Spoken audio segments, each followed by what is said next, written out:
चुके हैं नतीजों पर बातचीत करने के लिए। कंपनी के सीईओ प्रवीण जयपुरियार हमारे साथ मौजूद हैं। बहुत बहुत शुक्रिया सर, आपने वक्त निकाला है। सबसे पहले मैं शुरुआत करूंगा कि आपके नंबर काफ़ी अच्छे रहे हैं। रेवेन्यू करीब करीब 13 तिमाही के ऊंचाई पर है। इविटा भी आप देखिए तो 23 तिमाही के हाई पर है। इस तरह के स्टेलर परफॉर्मेंस के पीछे क्या वजह रही? इस तरह के ग्रोथ के ड्राइवर क्या थे सर?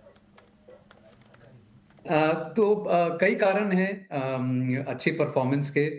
सबसे पहले जो रेवेन्यू नंबर है वो तो काफी ऊपर आपको दिख रहा है, क्योंकि ग्रीन कॉफी प्राइसेस जो हैं वो बहुत हाई पे हैं और हम कॉस्ट प्लस मॉडल पे काम करते हैं। तो एक प्राइस जब इंक्रीज होती है ग्रीन कॉफी की तो वो एक हमें स्वाभाविक फायदा मिल जाता है।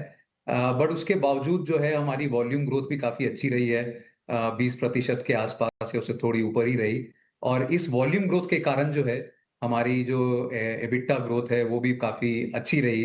और इसके अलावा कुछ एक हमारे प्रोडक्ट मिक्स में, जैसे कि फ्रीज ड्राइड प्लांट जो है हमारा वियतनाम का, वो शुरू हुआ इस क्वार्टर में, जो कि पिछली साल इस क्वार्टर में नहीं था। तो उसमें हमें ज्यादा मार्जिन मिलता है फ्रीज ड्राइड में। और स्मॉल पैक्स जो है हमारे, जहां हमें ज्यादा मार्जिन रियलाइजेशन होता है, वो भी थोड़ी बिक्री ज्यादा रही। तो एक तरह से दो तीन कारण रहे। वॉल्यूम ग्रोथ अच्छी थी और प्रोडक्ट मिक्स जो है वो अच्छा था। इस कारण से प्रॉफिट ग्रोथ भी अच्छा आया हमें। नमस्कार, मैं सृष्टि बात कर रही हूँ। बट एक बार डिमांड के बारे में भी व्यू बताइए कि ऑन ग्राउंड किस तरीके से डिमांड पैन आउट हो रही है, खास तौर से की ज्योग्राफीज में, और आगे चल के वॉल्यूम ग्रोथ गाइडेंस क्या रहेगा FY 26-27 के लिए।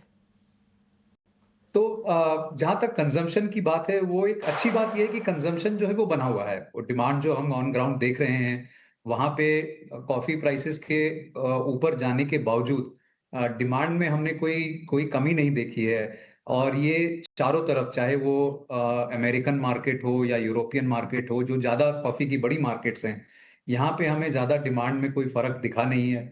और जो डेवलपिंग मार्केट्स हैं जैसे कि एशियन मार्केट्स और चाइनीज मार्केट, ये भी ग्रो कर रही है अच्छे से। तो डिमांड जो है वो बनी हुई है और इसी के कारण से जो है कॉफी के रॉ मटेरियल के प्राइसेस भी जो है वो ऊंचे स्तर पे बने हुए थे। तो डिमांड जो है वो ठीक रही है। और इसी के कारण क्या है, हमारी जो है वो ग्रोथ भी आ रही है। और जहां तक वॉल्यूम गाइडेंस की बात है, हमने साल के शुरुआत में कहा था कि चूंकि काफी वॉलेटिलिटी बनी हुई थी कॉफी प्राइसेस के अंदर, कि 10 से 20% के बीच में रहेगी, उस पे हम कायम हैं। अभी तक पहले हाफ में करीबन करीब 15% के आसपास वॉल्यूम ग्रोथ है। और आशा करते हैं कि यही वॉल्यूम ग्रोथ आगे भी कुछ क्वार्टर्स में बने रहेंगे। प्रवीण जी नमस्कार, अभिषेक बोल रहा हूं सर। कॉफी प्राइसेस की आपने बात की तो उसके बारे में आपसे जानकारी लेंगे। अगस्त से हम देख रहे हैं कि दाम में लगभग 50% के आसपास का उछाल आ गया है। थोड़े सप्लाई को लेकर कंस्ट्रेंट्स हैं, थोड़ा टैरिफ का असर भी है और प्राइसेस लगातार एलिवेटेड हैं। ये कहां पर जाते हुए आप देख रहे हैं कीमतों को? क्या ये कीमतें और बढ़ेंगी कॉफी की या फिर आगे गिरावट आएगी? और ये भी बताइए कि मार्जिन पर कितना हम इम्पैक्ट देखेंगे?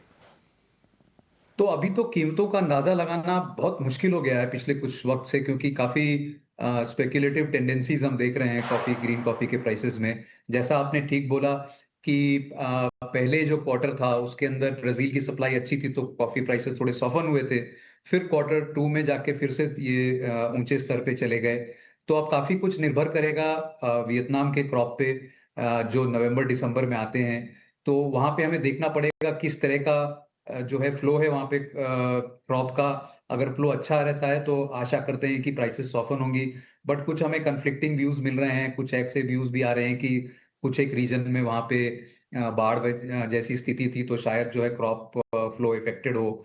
तो देखते हैं, अभी कह पाना बहुत मुश्किल है कि किस स्तर पे ये सेटल करेंगी। जहां तक हमारे मार्जिन्स की बात है, चूंकि हम कॉस्ट प्लस मॉडल पे काम करते हैं, हमारे मार्जिन्स पे बहुत ज्यादा फर्क नहीं पड़ता कॉफी के प्राइसेस ऊपर या नीचे होने से, क्योंकि हम कॉस्ट प्लस पे काम करते हैं और हम कोशिश करते हैं कि हमारी मार्जिन जो है वो इंटैक्ट रहे। सर बहुत शुक्रिया समय देने के लिए और विस्तार से बातचीत करने के लिए और आगे का आउटलुक भी हमसे शेयर करने के लिए। तो डिपेंड करेगा कि देखते हैं कि अब वियतनाम से क्रॉप कैसे निकल के आता है, उस पर काफ़ी कुछ डिपेंड करेगा, क्योंकि एक मेजर जो प्रोड्यूसर है वो है ब्राज़ील और वहाँ पर हम देख रहे हैं कि सूखे के चलते सप्लाई काफ़ी ज़्यादा प्रभावित हुई है। बहुत शुक्रिया सर आज समय देने के लिए और तमाम मुद्दों पर हमसे बातचीत करने के लिए। चलिए एक छोटे से ब्रेक ले रुकेंगे, ब्रेक के बाद जब लौटेंगे तो 3